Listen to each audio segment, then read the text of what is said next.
Hello बच्चों, आज हम पढ़ेंगे एक्सरसाइज नंबर 2.2। ठीक है। सबसे पहले जो भी बच्चा इस एक्सरसाइज को करेगा, मगर उसको इसको पढ़ने से पहले आप इंट्रोडक्शन वीडियो देखना। ठीक है ना। इस एक्सरसाइज की आप पहले इंट्रोडक्शन वीडियो देखना, क्योंकि इसमें मैंने पूरा कंप्लीटली सिखाया गया है, आपको अच्छे से समझाया है कि एक क्वाड्रेटिक इक्वेशन को सॉल्व कैसे करते हैं, उसके जीरोस कैसे निकालते हैं, रिलेशनशिप कैसे वेरीफाई करते हैं। क्लियर है भाई? तो आपको डीपली नॉलेज हो जाएगी। ठीक है ना, डीपली समझ में आएगा पहले अगर आप इंट्रोडक्शन वीडियो देखेंगे। ठीक है ना, तो यहां पर फिर आपको दिक्कत नहीं आएगी। क्लियर है भाई? तो सबसे पहले हम यहां पर, मेरे को क्वेश्चन में बोला गया है, क्वेश्चन नंबर 1 कि find the zeros of the following quadratic polynomial. ठीक है ना, polynomials and verify the relationship between zeros and coefficient. तो मेरा पहला काम क्या होता था कि जीरोस निकालना, इसको जीरो के बराबर रख देना। तो कैसे जीरोस निकालते थे, क्वाड्रेटिक कैसे सॉल्व करते थे? इसके आगे कुछ नहीं, 1 है तो इसकी मल्टीप्लाई करी, तो इसका मतलब मल्टीप्लाई करके कितना आना चाहिए, 8। ये वाला साइन चेक करते थे हमेशा, तो ये साइन है माइनस का, तो बीच वाला नंबर आना चाहिए तो 2। तो इसका मतलब दो नंबर ऐसे जिनको मल्टीप्लाई करके आपका 8 आता हो और उन्हीं दो नंबर को माइनस करके 2 आता हो। तो कौन से दो नंबर है भाई, 4 और 2। तो यानी कि 4 माइनस 2। ठीक है ना, 4 माइनस 2 लिखूंगा क्योंकि साइन माइनस का था। ये हो गया माइनस का 4, माइनस माइनस, ये हो गया प्लस का 2। ये आ गया भाई। क्या कॉमन है इसमें, x। इसमें क्या कॉमन है, 2। दोनों नंबर को कौन काटता है, 2। बताया था ये और ये हमेशा सेम आनी चाहिए, सेम नहीं आ रहा तो गलत हुआ है कुछ ना कुछ। तो x माइनस 4 कॉमन आ गया, तो बचा क्या, x प्लस का 2। तो इसको जीरो के बराबर ले लो, तो भाई x की वैल्यू आई 4 और यहां से x की वैल्यू आई माइनस 2। तो पहला काम तो मेरा हो गया, जीरोस निकालना। जीरोस मैंने निकाल दिए। अब रिलेशनशिप कैसे वेरीफाई करते हैं, एक को ले लो, किसी को भी ले लो अल्फा, और किसी को भी ले लो बीटा। याद रखना, किसी को भी कुछ भी ले लो।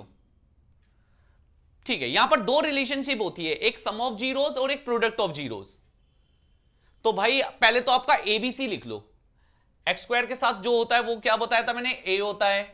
एक्स के साथ जो होता है वो होता है आपका बी, और बचा वाला पार्ट होता है सी। देख लो, तो पहली रिलेशनशिप आपकी क्या थी, सम ऑफ जीरोस, यानी कि दो जीरोस का सम। तो कितना है भाई, 4 माइनस 2, तो कितना आंसर आया आपका, 2। सम ऑफ जीरोस कर लिया आपने, प्लस कर दिया, क्या आंसर आया आपका, 2। तो अब इसको रिलेशनशिप से देखते हैं। तो डायरेक्ट फॉर्मूला क्या होता था सम ऑफ जीरोस का, माइनस बी बाई ए। मैं फिर दोबारा समझा रहा हूं बेटा, कि पहले आप अगर वीडियो अभी देख रहे हो तो पहले आप इंट्रोडक्शन वीडियो देखना, उसमें समझ में आएगा ये क्यों है minus B by A, formula होता है। तो आपको इजीली समझ में आएगा ये कि माइनस बी बाई ए मैंने क्यों लिखा है, ये सम ऑफ जीरोस का फॉर्मूला होता है। ठीक है ना। तो आप देखो कि माइनस बी और माइनस माइनस माइनस प्लस, तो बी की वैल्यू कितनी आई, 2, और ए की वैल्यू कितनी है, 1। तो सेम ही तो आंसर आ रहा है, यानी कि सम ऑफ जीरोस, जीरोस से भी सेम आंसर आ रहा है, और ये कोफिशिएंट वाला तरीका है उससे भी सेम आंसर आ रहा है। तो यही मेरी रिलेशनशिप वेरीफाई था, कि मैंने रिलेशनशिप वेरीफाई कर दी, मेरे तो सेम सेम आंसर आ रहे हैं। ऐसे ही इसका दूसरा रिलेशन है प्रोडक्ट वाला।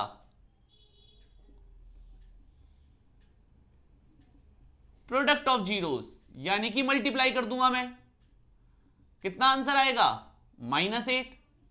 फॉर्मूला क्या होता है, सी बाई ए। चेक कर लो आप, सी की वैल्यू क्या है, -8 पूरा देखो, और ए की जगह क्या है, 1। सेम आंसर आ गया। तो ये रहा आपका रिलेशनशिप वेरिफिकेशन। तो इस तरीके से आप क्वेश्चन करोगे, आधा क्वेश्चन ये है जीरोस निकालना, और आधा क्वेश्चन ये आपका रिलेशनशिप वेरीफाई करना। क्लियर है भाई?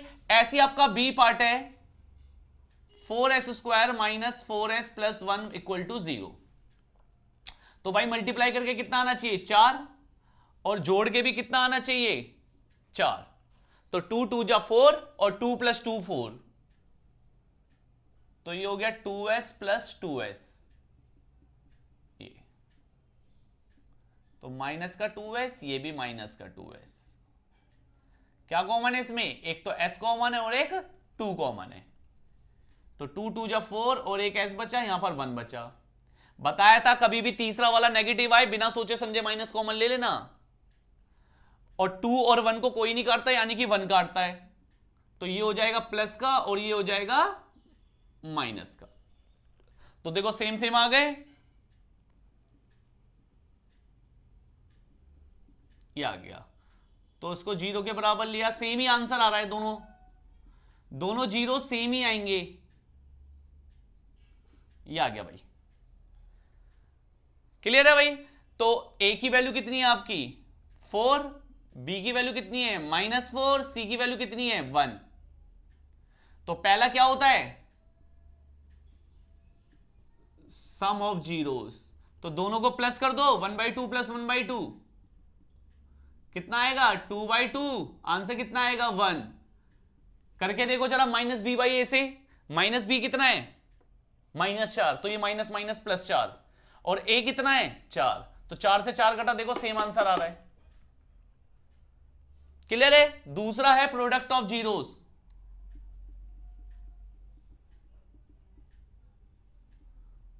यानी कि 1/2 इंटू 1/2, आंसर कितना आया 1/4, यानी कि c/a। चेक कर लो,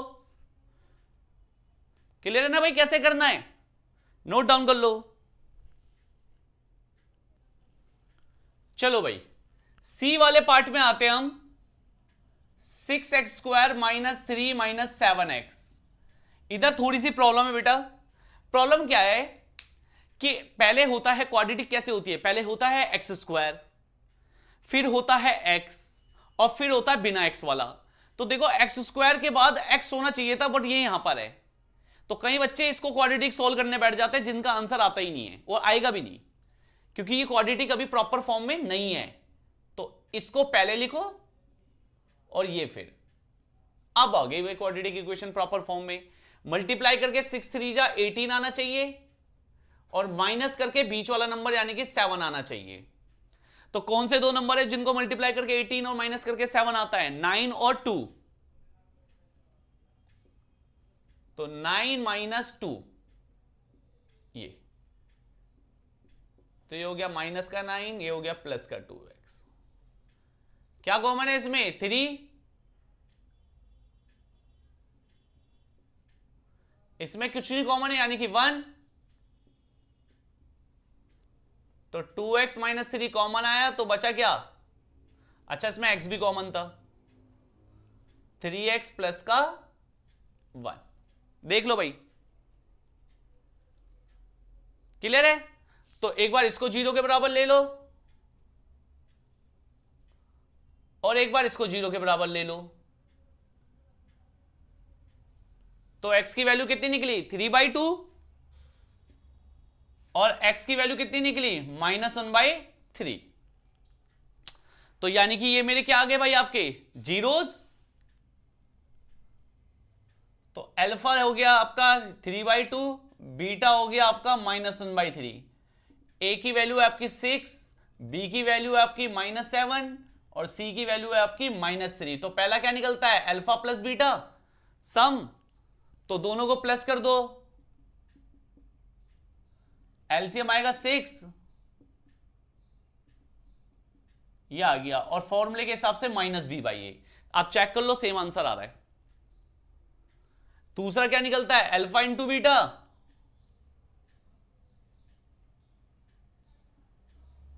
ये, तो आंसर आएगा -3/4 यानी कि c/a। चेक कर लो, सॉरी ये -1/3 है, तो यहां पर 6 आएगा। क्लियर है भाई, तो आप सेम ही आंसर आ रहा है। इसको काट के लिखना है काट के लिख लो, जैसा मर्जी कर लो आप। क्लियर है ना भाई, कैसे करना है। ऐसे डी वाला पार्ट जो है उसमें अलग क्या है, उसमें ये अलग है कि इसमें सी वाला पार्ट ही नहीं है। ये तो बहुत इजी हो गया, सी वाला पार्ट ही नहीं है इसमें, ठीक है ना। तो उसमें डायरेक्ट कॉमन ले लो आप, 4u डायरेक्ट कॉमन आ गया, तो एक बार 4u = 0, और एक बार u प्लस 2 बराबर 0, तो u की वैल्यू आई 0 और u की वैल्यू आई आपका -2। तो एक को ले लो अल्फा और एक को ले लो बीटा। तो a की वैल्यू कितनी है आपकी 4, b की वैल्यू कितनी है आपकी 8 और c आपका कितना है 0, क्योंकि कांस्टेंट पार्ट तो है ही नहीं। तो सबसे पहले क्या निकलता है alpha plus beta minus B Y, करके देख लो। 8/4 2, और ये साइन किसका माइनस का, सेम ही आंसर आ रहा है। फिर क्या करोगे आप अल्फा इंटू बीटा, तो आंसर तो 0 ही आएगा, और करके देख लो c/a, सेम आंसर आएगा। क्लियर है भाई, नोट डाउन कर लो। चलो भाई, फिफ्थ पार्ट आपका कह रहा है t² - 50। भाई बहुत इजी है। इस बार क्या अलग है, इस बार ये अलग है कि इसमें x² वाला यानी कि t² वाला पार्ट है, बट x वाला यानी कि t वाला पार्ट नहीं है। तो इस क्वेश्चन को कैसे करेंगे भाई, माइनस वाला इधर गया, किसका हो गया प्लस का। जब यहां से स्क्वायर हटता है तो यहां पर क्या आता है रूट, और दो वैल्यू निकलती है, एक प्लस में और एक माइनस में। तो आगे आपकी t की वैल्यू बस खत्म। तो एक को ले लो अल्फा और एक को ले लो बीटा, ये ठीक है। तो यहां पर a की जगह कौन है, t² के साथ कौन है 1। b कौन होना चाहिए था t वाला पार्ट, बट t तो है ही नहीं, तो b की वैल्यू कितनी है 0, और c की जगह है आपका माइनस का 15। तो सबसे पहले क्या निकालते हैं अल्फा प्लस बीटा, तो इन दोनों को प्लस करूंगा मैं, तो ये कैंसिल हो जाएगा, आंसर कितना आएगा 0, करके देख लो सेम आंसर आ रहा है। दूसरा अल्फा इंटू बीटा, भाई रूट रूट वाले मल्टीप्लाई हो जाएंगे, तो रूट 15 कितना होता है 15, यानी और साइन माइनस का। तो बस हो गया क्वेश्चन खत्म, सिंपल क्वेश्चन था ये वाला। क्लियर है भाई। आखिरी पार्ट, मल्टीप्लाई करके 12 और माइनस करके 1, तो 4 और 3 ही होंगे। तो इसमें क्या कॉमन है x, इसमें क्या कॉमन है 1, तो 3x - 4 कॉमन आया, तो बचा x + 1। ठीक है, इसको 0 के बराबर ले लो, ये आई x की वैल्यू और ये आई x की वैल्यू। तो एक को ले लो अल्फा और एक को ले लो बीटा। ठीक है भाई, a की वैल्यू है 3, b की वैल्यू है -1, c की वैल्यू है -4। फिर निकाला मैंने अल्फा प्लस बीटा, क्या होता है दोनों को प्लस कर दूंगा, आंसर आया 1/3 - b/a, ये ठीक है। सेकंड होता है अल्फा इंटू बीटा, तो आंसर आया -4/3, यानी कि आया c/a। तो क्लियर है भाई आपको क्वेश्चन किस तरीके से करने हैं, अल्फा प्लस बीटा ये कैसे निकालते हैं, जीरोस कैसे निकालते हैं और वेरीफाई कैसे करते हैं। ठीक है भाई, नोट डाउन कर लो।